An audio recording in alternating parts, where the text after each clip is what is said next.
Hello again.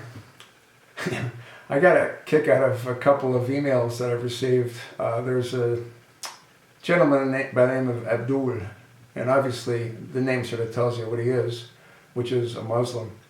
And he's commented on a number of my videos. He doesn't believe that what I said about blood being bought by the Saudis is real. He doesn't believe that Christians are being killed by Muslims. And then I got into this thing with him vis-a-vis email about, well, what about,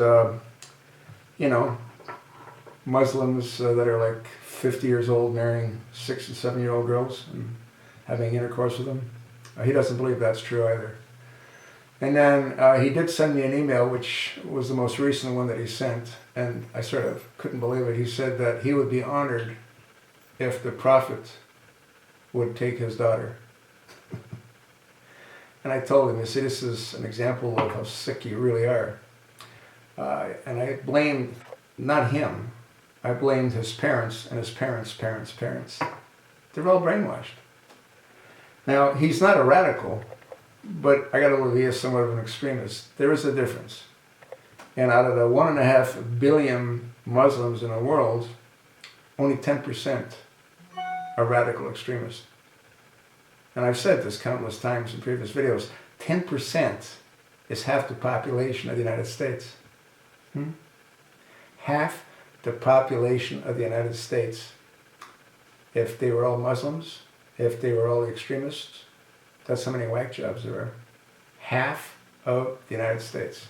And that's assuming it's only 10%. I gotta believe it's a little bit higher. You know what I mean? With all the inbreeding and all the rest of the crap that goes on.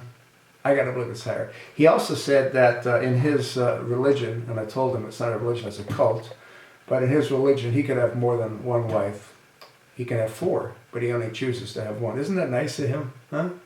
He could have, and I suggested that he might want to ask his wife how she might feel about him having more wives. These people are really, really nuts. You know? They are totally insane. And folks, it is not a religion. It is a cult. These people that are the extremists, not even extremists, the ones that believe in Islam are followers of a cult. Like Reverend Jones, remember he said, drink the Kool-Aid, and they all did, and they all died. Yeah, that's the kind of power the imams have over their followers. Huh? Pretty nuts, isn't it?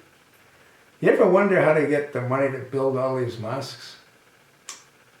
Well, I gotta believe there's a lot of oil money that flows back in from Saudi Arabia, because they are 100% Sharia.